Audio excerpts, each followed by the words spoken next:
Vamos entonces a estudiar la palabra de nuestro Dios.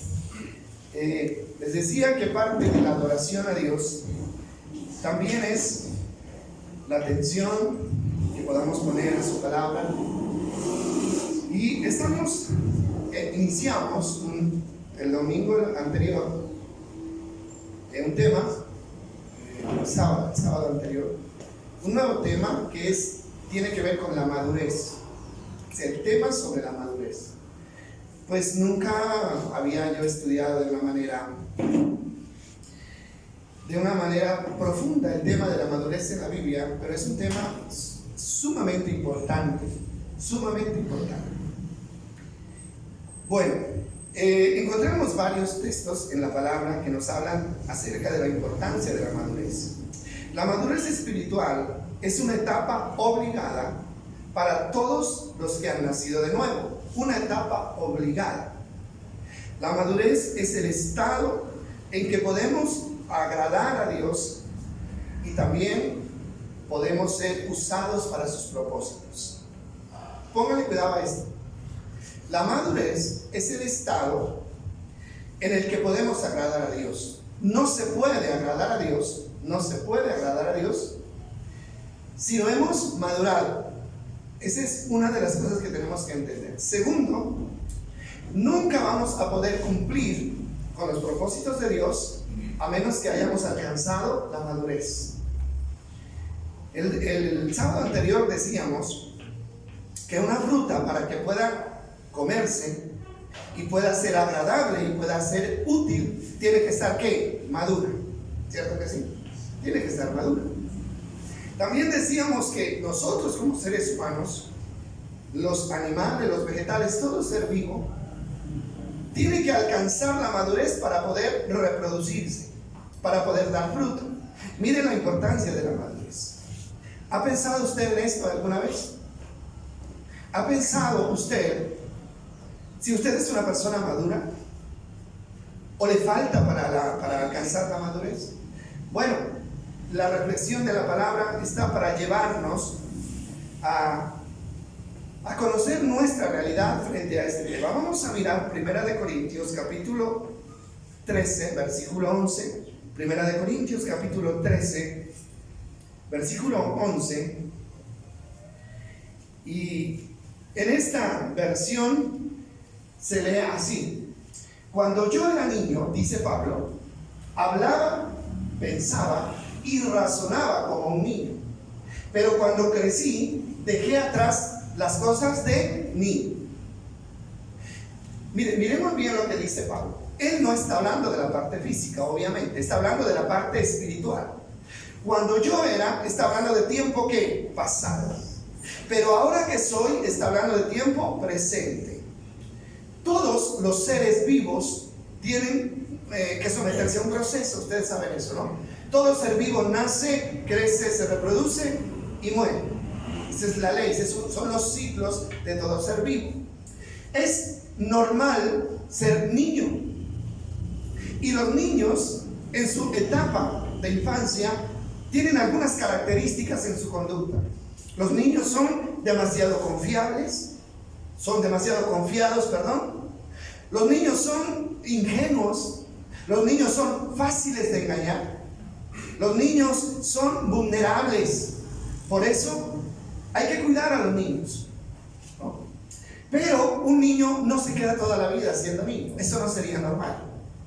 Los niños, en la medida en que pasa el tiempo, van dejando la niñez, y con la niñez van dejando todas esas características que los identificaban y van, ¿no?, acercándose a la madurez. Una persona madura es una persona que analiza, que piensa, es una persona capaz de diferenciar entre lo bueno y entre lo malo. Una persona madura es una persona muy difícil de engañar. Eso es lo que dice el apóstol en este pasaje. La madurez es el estado al que Dios quiere que lleguemos mientras estamos aquí en la tierra. Yo hacía una pregunta el otro día y les decía, bueno, no sé cuántos de ustedes se han puesto a pensar en algún momento qué es lo que Dios espera de mí mientras yo esté aquí. ¿Hasta dónde Dios espera que yo llegue? ¿sí? Y el estado ideal, lo que Dios quiere para nosotros, es la madurez.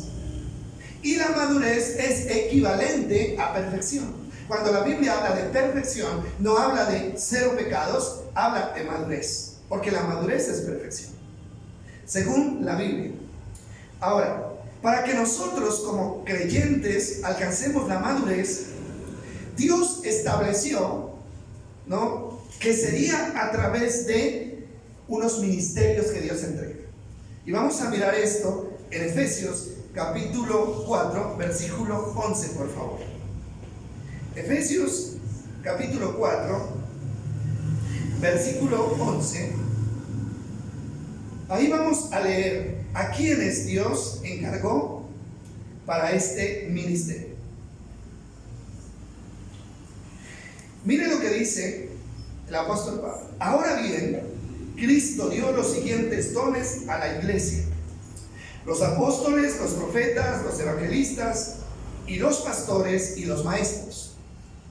Ellos tienen la responsabilidad de preparar al pueblo de Dios para que lleven a cabo la obra de Dios y edifiquen la iglesia, es decir, el cuerpo de Cristo. Dice el 13, ese proceso continuará hasta que todos alcancemos tal unidad de nuestra fe y conocimiento del Hijo de Dios, que seamos maduros en el Señor, es decir, hasta que lleguemos a la plena y completa medida de Cristo. ¿De qué está hablando ahí? De madurez. Ahora sí, miremos esto. ¿Cómo alcanzamos la madurez? La madurez se alcanza a través de la enseñanza y la preparación de 5 ministerios que Dios estableció. Póngale cuidado a esto. ¿Por qué? Porque yo no soy maduro porque quiero ser maduro. Un niño no alcanza la madurez física, intelectual y emocional solo, no puede. Alguien tiene que estar, ¿qué?, guiándolo en este proceso, alimentándolo. Alguien tiene que estar enseñándole a caminar, enseñándole a hablar. Alguien tiene que estar ahí para enseñarle qué es lo bueno y qué es lo malo. Solo no puede llegar a ese nivel. Entonces Dios establece 5 ministerios que son, ¿cuáles son los 5 ministerios? Apóstoles. Miremoslos bien, dice, dones apóstoles. ¿Quiénes son los apóstoles? Los apóstoles son las personas que fundan las iglesias. Fundan una iglesia como Pablo, luego dejan personas ahí, maestros, pastores, para que cuiden y luego salen. ¿Quiénes están más? Los apóstoles, están los profetas. ¿Quiénes son los profetas? Los profetas son los que vigilan, ¿no?, que la iglesia vaya por el camino correcto. Son los que advierten sobre las consecuencias de la desobediencia en el pueblo de Dios. ¿Están quiénes más? Los evangelistas. ¿Quiénes son los evangelistas? Son los que hacen conocer el mensaje del evangelio. Le comparten el evangelio a una persona, pero ellos desaparecen de su vida, se van. Y luego están los pastores y maestros. Los pastores y maestros son los encargados de enseñarle al pueblo, de llevar al pueblo en ese proceso de aprendizaje hasta la madurez. Entonces son esos 2 últimos los responsables del crecimiento y de la madurez de la iglesia. Esto está claro, ¿verdad?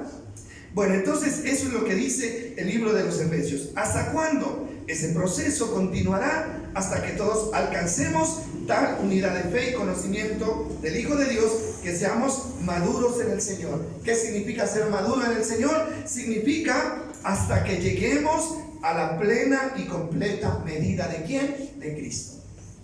¿Hasta dónde tenemos que llegar nosotros?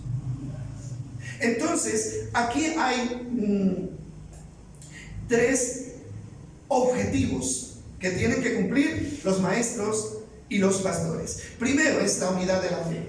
Mire usted, dice ahí el versículo 3, ese proceso continuará hasta que todos alcancemos tal unidad de nuestra fe. Unidad de la fe. ¿Qué es la unidad de la fe? Bueno, la unidad de la fe es que todos tengamos el mismo concepto de Dios, que todos conozcamos a Dios de la misma manera y que todos entendamos la salvación de la misma manera. Miren, aquí hay algo en lo que debemos meditar nosotros. Y hay una realidad que no podemos desconocer. Hay demasiadas opiniones distintas en cuanto a Dios. ¿Es así o no es así? Hay demasiados conceptos de quién es Dios.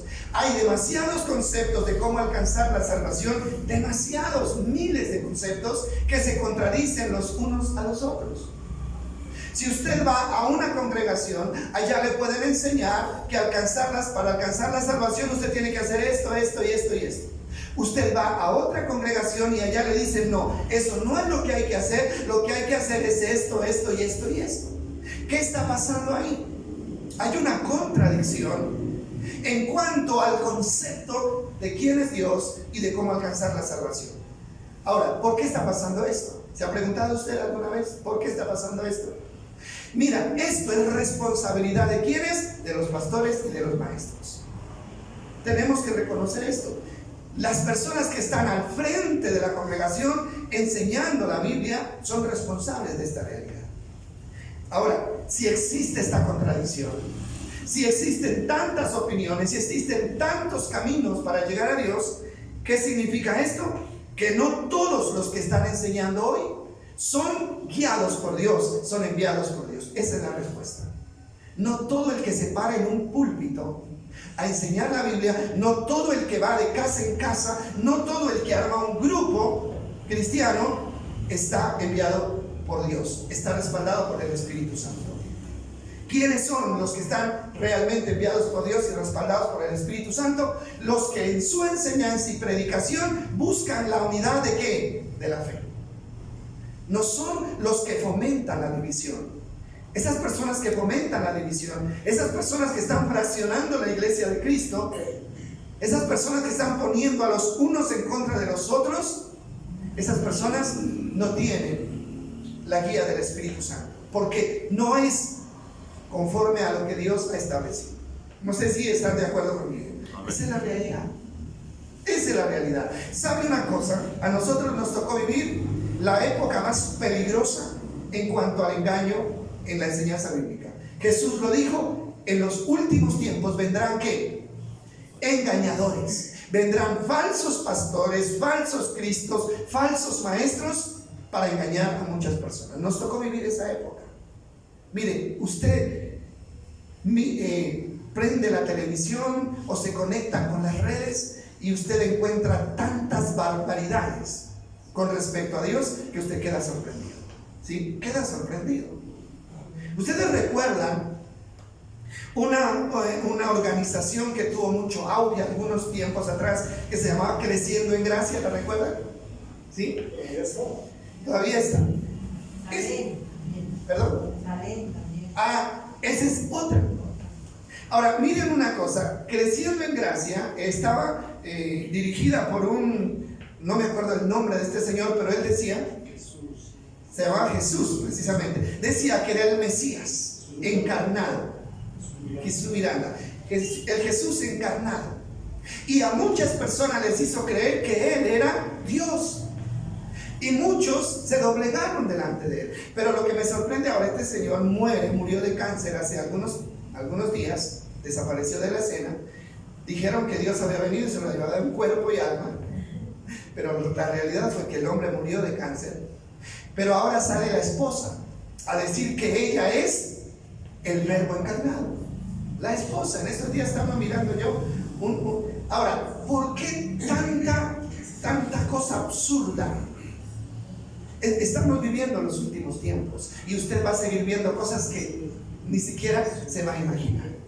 ¿Por qué? Porque la profecía se tiene que cumplir. La profecía se tiene que cumplir. Entonces, cuando usted busque a alguien para que guíe su vida espiritualmente, tiene que buscar a alguien que fomente la unidad. No tiene que buscar a alguien que fomente el odio ni la división. Alguien que esté poniendo a unos en contra de otros, alguien que esté prohibiendo, usted no vaya allá porque los de allá son malos, nosotros somos los únicos buenos. Eso es fomentar la división y el rechazo de los unos para con los otros. Entonces, nosotros tenemos que tener mucho cuidado con esto. Vamos a mirar Efesios, capítulo 4.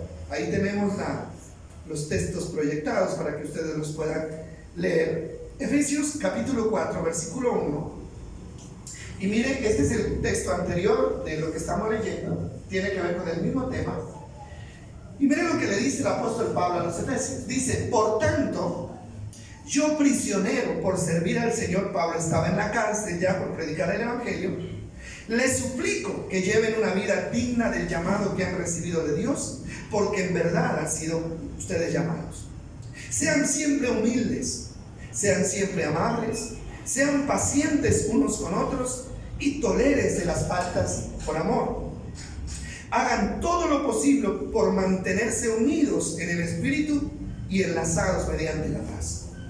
Miren lo que dice el 4. Pues hay un solo cuerpo. Cuando dice un solo cuerpo, habla de una sola iglesia. Hay una sola iglesia. Dice: y un solo espíritu, tal como ustedes fueron llamados a una misma esperanza gloriosa para el futuro.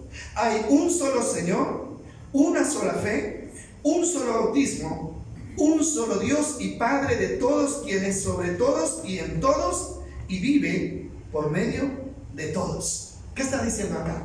¿Cuántos espíritus hay? Uno. ¿Cuántos dioses hay? Uno. ¿Cuántas iglesias hay? Una.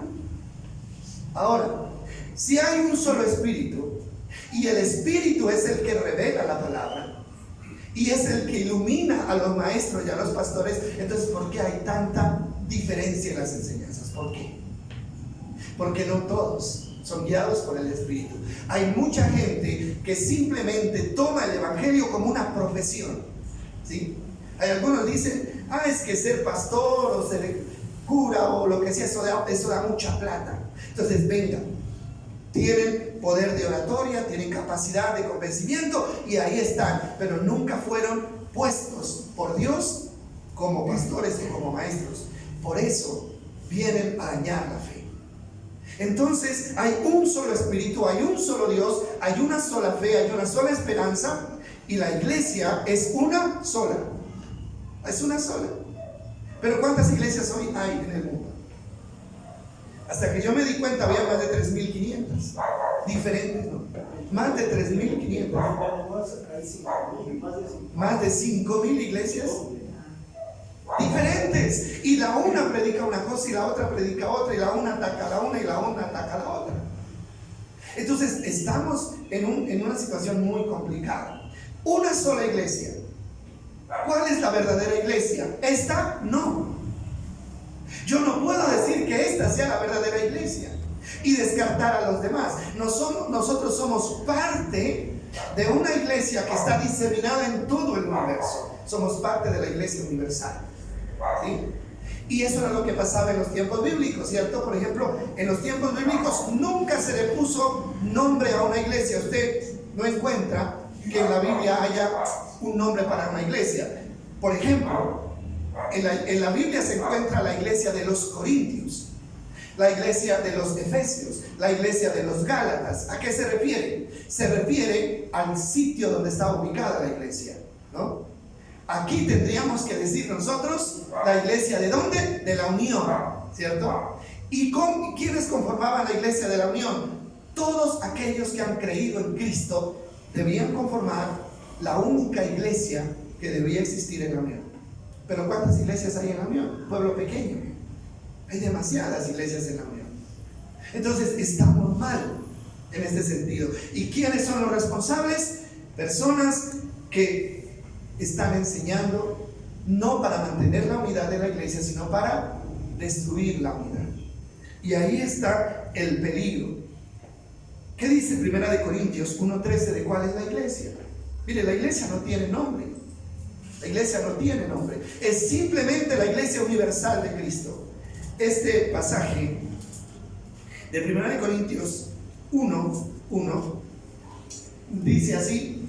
El apóstol Pablo le escribe a los corintios y primero les da un saludo muy bonito. Les dice: yo, Pablo, elegido por la voluntad de Dios para ser un apóstol de Cristo Jesús, escribo esta carta junto con nuestro hermano Sóstenes. Va dirigida a la iglesia de Dios en Corinto y a ustedes que han sido llamados por Dios para ser su pueblo santo. Él los hizo santos por medio de Jesucristo, tal como lo hizo con todos. Mire lo que dice: con todos los que en todas partes invocan el nombre de nuestro Señor Jesucristo, Señor de ellos y Señor nuestro. ¿Qué está diciendo? La versión Reina Valera dice: con todos los que en cualquier lugar invocan el nombre de nuestro Señor Jesucristo, Señor de nosotros y Señor de ellos. ¿Quiénes hacen parte de la iglesia de Cristo? No los que van a determinada organización, sino los que invocan el nombre de nuestro Señor Jesucristo. Todos aquellos que han hecho de Cristo el Señor de su vida, esos hacen parte de la iglesia de Cristo. ¿Estamos de acuerdo, verdad? Ahora, ¿a quién va a venir a levantar el Señor cuando venga? Porque Él viene por su iglesia. ¿A quién? ¿A nosotros nomás y los demás se van a quedar? No. Puede levantar de aquí unos, de allá otros, de allá otros. Es más, puede levantar a algunos que ni siquiera fueron a ninguna iglesia, ¿sí o no? ¿Sí? Puede levantar a algunos que no pertenecieron a ninguna iglesia, pero que creyeron en Cristo y que hicieron de Cristo el Señor de sus vidas. ¿Sabe qué es lo que pasa hoy en día? Es que las iglesias se han convertido en un negocio, en un buen negocio. Amén. Ese es el problema. Entonces, mire, todos los líderes y las organizaciones religiosas pelean para agrupar en su denominación a los que más puedan. ¿Por qué? Porque entre más gente haya, más dinero hay. Pero la iglesia, hermano, no está para lucrar a nadie. La iglesia no está para enriquecer a nadie. La iglesia está para cumplir con un propósito, y es hacer que la gente viva en unidad, que se amen unos a otros y que conozcan el camino a la salvación. ¿Sí? Es típico oír a los pastores decir: de aquí no puede salir nadie, porque si alguien se va de aquí, entonces se va en maldición. Antibíblico 100%. Porque la Biblia dice que nosotros no estamos llamados para maldición, sino ¿para qué? Para bendición. Y cuando hay en el corazón de una persona hay deseo o habla de maldiciones, porque en su corazón hay malos deseos para esa persona. Entonces, el primer objetivo de los pastores y maestros es enseñar sobre la unidad a la iglesia. El segundo objetivo es el conocimiento de Dios. Volvamos por favor al texto de Efesios, capítulo 4, y vamos a mirar Efesios capítulo 4. Estamos mirando el versículo 12, creo. Vamos a mirar el 12, el 13. Dice: ese proceso continuará hasta que todos alcancemos tal unidad de fe. Este es un objetivo. Segundo objetivo, ¿cuál es? Y el conocimiento del Hijo de ¿quién? De Dios. Segundo objetivo de los pastores y maestros enviados por Dios es hacer que la gente conozca al Hijo de Dios. ¿Quién es el Hijo de Dios? Jesucristo. La gente tiene que conocer quién es Cristo. Esa es la principal obligación de los pastores, maestros, sacerdotes, quienes estén al frente de una iglesia. ¿Por qué es tan importante conocer a Cristo? ¿Saben por qué? Porque Cristo es el único camino al cielo. Si usted y yo necesitamos nuestra salvación, nosotros necesitamos conocer el camino. Si usted ha renunciado a tantas cosas, si se ha entregado a Cristo, si quiere agradarlo, usted tiene un objetivo, y es su salvación. Mire, es mi salvación. Es que cuando yo me muera, no me vaya a perder. Eso es lo que me hace buscar a Dios. Y si Cristo es el único camino hacia Dios, entonces lo que tengo que conocer yo, ¿qué es? A Cristo. ¿Sí? Ahora, conocer la historia del Antiguo Testamento, conocer la vida de los patriarcas, Moisés, Abraham y toda esa gente, son historias emocionantes. Qué importante es conocer eso, pero ninguno de ellos, está puesto como camino al cielo. Jesús dijo en Juan 14:6: yo soy el camino, la verdad y la vida, y nadie puede ir al cielo si no es a través de mí. Si a usted le interesa su salvación, usted tiene que conocer a Jesús. Necesitamos conocer a Jesús porque es el único camino. Los demás personajes bíblicos nos ayudan a cómo vivir. Nos ayudan a conocer una conducta correcta. David, Salomón. Pero hay gente que está girando en torno a toda la Biblia. Hay gente que están contentos porque se han leído la Biblia 3 veces completa, ¿no? Yo ya me he leído 3, 4, 5 veces la Biblia. Qué bueno que se lean la Biblia, pero lo que Dios nos dice es: ustedes tienen que conocer al Hijo de Dios. ¿Qué significa conocer al Hijo de Dios? Mire, conocer a Jesús no significa conocerlo físicamente, porque físicamente es imposible conocer a Jesús. Hay algunas imágenes, ¿no?, que de alguna manera intentan proyectar quién era Jesús. Pero ¿sabe una cosa?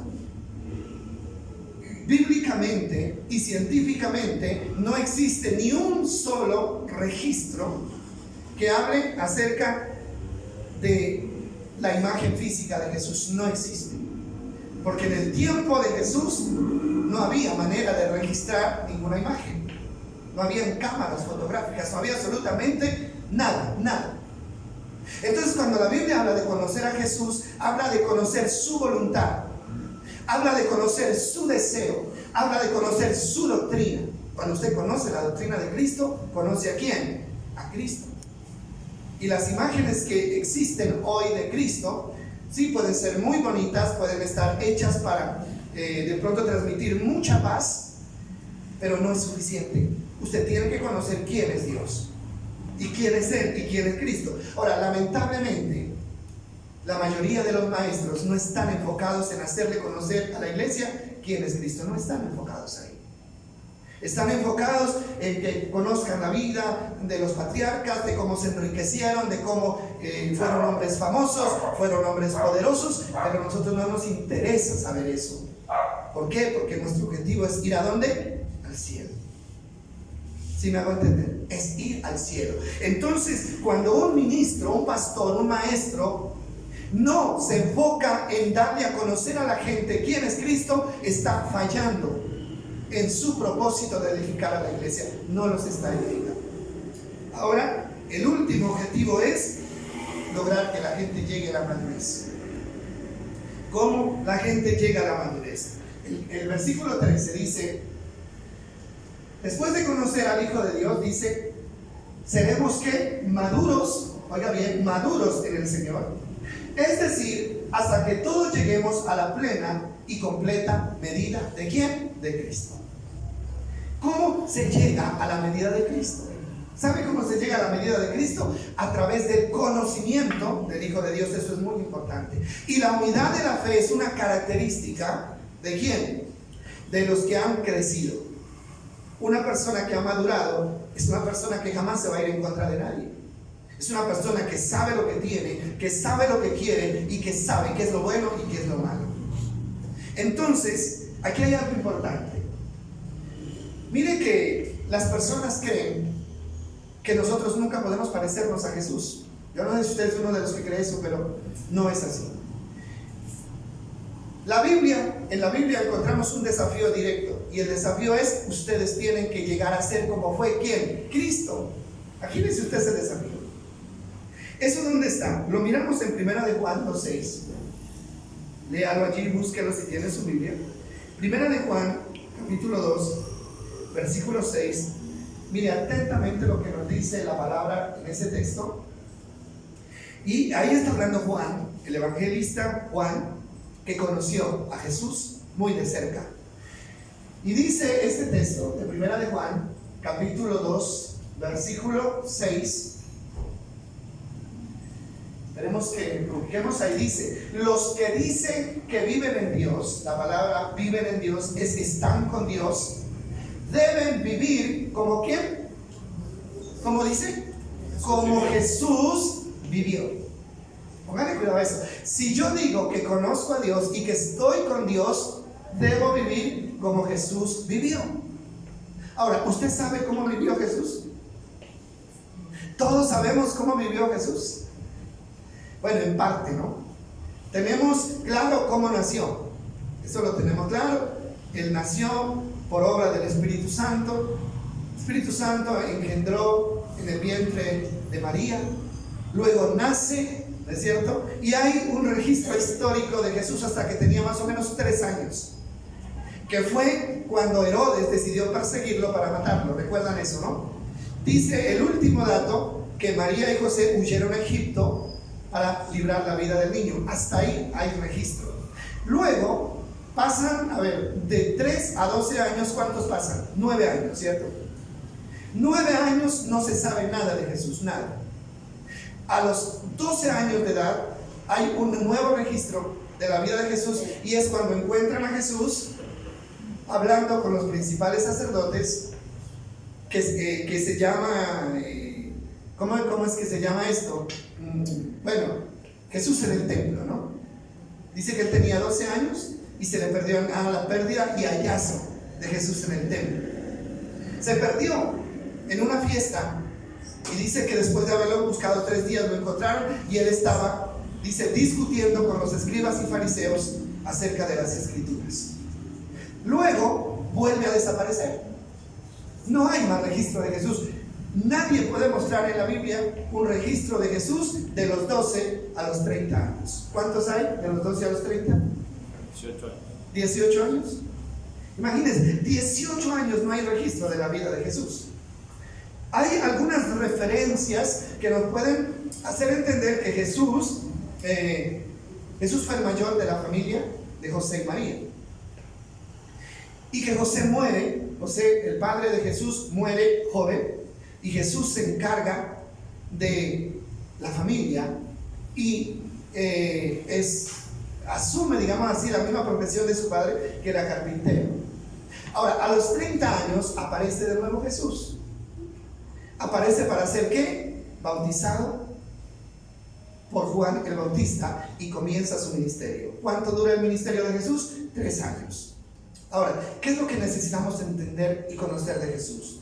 Lo que usted necesita conocer de Jesús está enmarcado en los 3 años del ministerio de Jesús. ¿Cómo vivió? ¿Qué enseñó? ¿Qué demandó? Porque ahí está escrito todo. Él fue un hombre humilde. Él fue un hombre, no ostentó riquezas de ninguna clase. Y lo más importante para conocer a Jesús es saber qué fue lo que él enseñó. Por eso yo siempre he recalcado en esto: mis amados, estudien los evangelios, porque son los evangelios los que a ustedes le ayudan a conocer quién es Jesús. Y eso es lo que necesitamos conocer. Dice, ¿sabe por qué es importante conocer? Bueno, hay otro texto que dice, que está en Juan 13:15, Juan capítulo 13, el evangelio de Juan, hablando de que podemos ser como Jesús. Ahí está hablando acerca de ese acontecimiento del lavamiento de los pies. Juan capítulo 13, versículo 15, y dice, después que hubo lavado los pies a los discípulos, ustedes recuerdan eso, algo muy bonito en la vida de Jesús, dice, después que les hubo lavado los pies, les dice, les di ejemplo para que lo sigan y hagan lo mismo que yo he hecho con ustedes. Y hay muchos textos más que nos invitan a vivir como Jesús vivió. Ahora, déjeme decirle una cosa. Usted y yo estamos llamados a imitar a Jesús mientras estuvo aquí en la tierra, ¿no? No lo podemos imitar como es hoy. ¿Por qué? Porque Jesús hoy no es hombre, no es humano. Él dejó su humanidad cuando resucitó y ascendió al cielo. Hoy es Dios y está sentado a la derecha del Padre. Y en eso no nos podemos parecer a Jesús, porque no somos dioses. ¿Dónde y cuándo estamos llamados a parecernos a Jesús? Mientras Él fue, ¿qué? Humano. Usted dirá, pero es que Jesús era el Hijo de Dios. ¿Cómo me voy a parecer? Y yo le pregunto, ¿y usted no es un hijo de Dios? Así que por ahí no hay disculpa. Él era el Hijo de Dios, nosotros también somos hijos de Dios, hijas de Dios. Usted dirá, pero es que no, a Jesús lo engendró el Espíritu Santo. ¿Qué pasó con nosotros, con esa vida nueva que nosotros tenemos hoy? ¿De quién fue engendrada la vida nueva que hoy tenemos? Por el Espíritu Santo. La vida antigua fue engendrada por nuestros padres, pero la vida nueva, esa vida de cambio, esa vida diferente, esa vida fue engendrada por el Espíritu Santo. Así que no tenemos ninguna desventaja y tampoco tenemos ninguna disculpa. Tenemos que pretender ser como Jesús. Ahora, es importante que usted piense una cosa. ¿Cuál es el objetivo suyo al seguir a Dios? ¿Usted se ha puesto a pensar alguna vez en eso? ¿Cuál es el objetivo? Bueno, ¿qué quiero lograr yo con esto? Con buscar a Dios, con leer la Biblia, con estudiar, con orar, con venir a la iglesia. ¿Qué es lo que estoy pretendiendo ser? Pues tiene que tener un objetivo usted, hermano, porque los que alcanzan las metas son los que se trazan objetivos claros. ¿Sí o no? Una persona, hermano, que quiera construir una meta, tener algo en la vida, ser alguien en la vida, tiene que trazarse una meta. El que quiere ser médico, ¿no? En algún momento de su vida se trazó esa meta, ¿sí o no? Quiero ser médico. Y comienza a luchar y a luchar y a luchar para ser médico. Ahora, en cuanto a la vida espiritual, en cuanto a la fe cristiana, todos deberíamos tener un objetivo. ¿Cuál es el? El objetivo mío es es ser salvo. Sí, ese es un objetivo. Pero para lograr ese objetivo final, usted tiene que tener un objetivo aquí en la tierra. ¿Cuál es el objetivo correcto? Llegar a la madurez. ¿Y qué es llegar a la madurez? Es llegar a la misma estatura que Cristo tuvo. Dicen por ahí que el que no sabe para dónde va, cualquier camino le sirve. Y ese es el problema de la gente de hoy. No estamos creciendo, no estamos pareciéndonos a Cristo. Hay gente que lleva muchos años en el Evangelio y tiene la misma imagen de antes. ¿Sabe por qué? Porque no se ha hecho ¿qué? El propósito, porque no se ha trazado la meta. Cada día que usted se levante, usted tiene que levantarse pensando: yo hoy tengo que parecerme a Jesús. Hoy quiero parecerme a Jesús. ¿En qué sentido? Listo, usted hoy se levanta, o mañana se levanta, contento, feliz de la vida, cuando de pronto alguien lo insulta en la calle o en el camino, alguien lo insultó, ¿cierto? Si usted se levantó con el propósito de ser parecido a Cristo, ¿cuál debería ser su actitud? ¿Cuál debería ser su actitud? ¿Qué dice Jesús?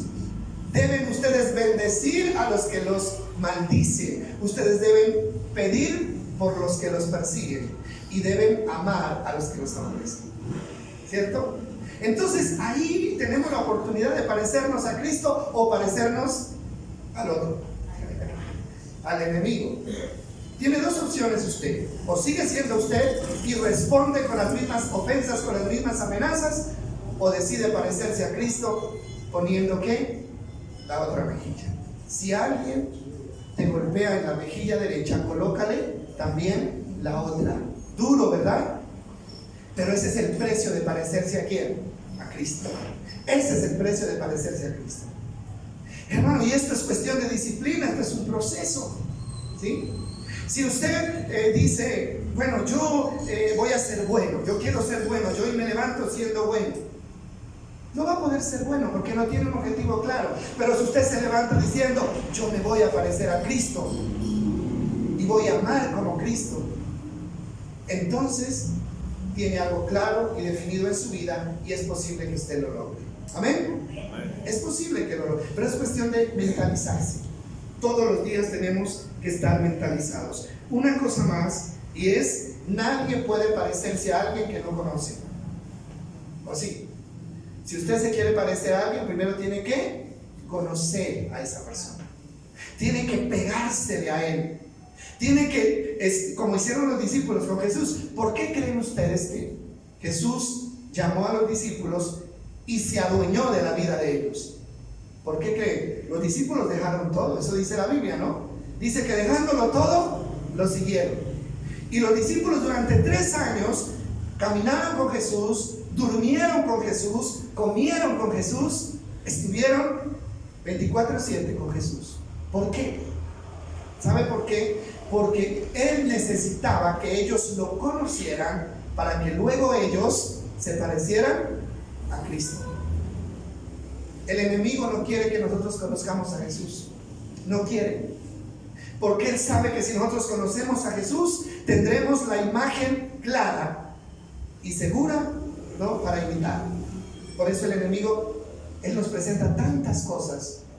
Él nos presenta tantas imágenes negativas. A veces el mismo papá de nosotros, nuestro mismo padre, puede ser una imagen negativa, ¿sí? Y hay gente que dice, es que yo soy malo, yo estoy lesionado, es que yo estoy traumatizado porque tuve un padre malo, ¿cierto? Y con esa disculpa comienzan a ser malos también. Y a parecerse a quién, al papá que tuvieron. Otro le echa la culpa a la mamá, otro le echa la culpa al profesor, otro le echa la culpa al violador, ¿sí? Y si usted va a imitar o se va a disculpar, ¿no?, del padre malo que tuvo, de la madre mala que tuvo, del amigo que lo traicionó, usted va a encontrar muchas disculpas para ser malo. Pero gracias a Dios, óigame bien, gracias a Dios, que además de tener tantos modelos malos, tantas imágenes malas que han pasado frente a nosotros, tenemos a alguien que es ¿qué? Perfecto. Por eso dice la Biblia, pongan los ojos en Jesús, el autor y consumador de nuestra fe. Y en la Biblia hay personajes, por ejemplo está María, ¿no?, la madre de Jesús. Está María, la madre de Jesús. Si las mujeres quieren tener una imagen de acuerdo a su género para imitar, ahí está María, la madre de Jesús. ¿Qué dice la Biblia de María? Dice que fue una mujer que sumisa, y cuando el ángel le habló y le dijo que iba a tener un hijo, ella se asustó y dijo, pero ¿cómo es esto? Yo no conozco varón. Y es más, si ella no estaba casada, era soltera, comprometida con José, y en ese tiempo había una ley que decía que si una mujer comprometida resultaba en embarazo, la mataban a pedradas. Y ella estaba corriendo el riesgo de que la mataran a pedrada. ¿Por qué? Porque si hablaban con José, él les iba a decir, yo no he estado con ella, ese niño no es mío. ¿Se acuerdan ustedes que José decidió irse? Él decidió irse y dejarla para que no la fueran a matar. Pero ahí un ángel del Señor se le apareció y le dijo, José, no temas por recibir a María como tu esposa, porque lo que en ella hay es del Espíritu Santo. Pero ella, a pesar del riesgo que corría, que dijo, Señor, he aquí la esclava tuya, he aquí la esclava del Señor, hágase conmigo como tú quieras. ¿Sí? Un ejemplo a seguir, claro, darle valor a lo que Dios quiere por encima, inclusive de lo que nosotros mismos querramos. Entonces, hermano, tenemos ejemplos a seguir, y eso es lo que nos dice la palabra de nuestro Dios. Termino acá porque luego vamos a mirar otros temas, y vamos a mirar temas como, por ejemplo, cuáles son los beneficios de ser una persona madura, cuáles son las consecuencias de ser una persona inmadura. Vamos a mirar características de una persona madura y características de una persona inmadura, y ahí podemos decir quiénes somos nosotros. ¿Sí? ¿Por qué? Porque nosotros vamos dando signos de lo que somos. ¿Somos maduros o somos inmaduros? Pero a veces la gente no sabe cómo es una persona madura. La gente piensa que maduro es ser viejo. No. Hay personas ancianas que son inmaduras, y hay niños de poca edad que son ¿qué? Maduros, porque la madurez no se define por los años, se define por la actitud, por la coherencia, por la capacidad de tomar decisiones acertadas. Y me gustaría también que aprendamos acerca de los temperamentos, ¿no? Es importante, porque hay gente que se justifica con el temperamento, pero lo que tiene no es un temperamento dominante, sino inmadurez. No, es que yo soy de mal genio y soy bravo porque yo pertenezco a los flemáticos. No, tenemos que entender esa parte y darnos cuenta de que cuando Dios nos hace nuevas criaturas, también puede intervenir en esas partes negativas de nuestro temperamento que nos están perjudicando. Que Dios nos bendiga entonces. No se le olvide que la madurez es un proceso en el que tienen mucho que ver los pastores y los maestros. Recuerda lo que dice Pablo: tenemos un tiempo para ser niños. Y como niños podemos cometer muchos errores y es justificable, ¿cierto? Los niños se equivocan por naturaleza, pero ellos van dejando las equivocaciones en la medida de que alguien les va enseñando el camino.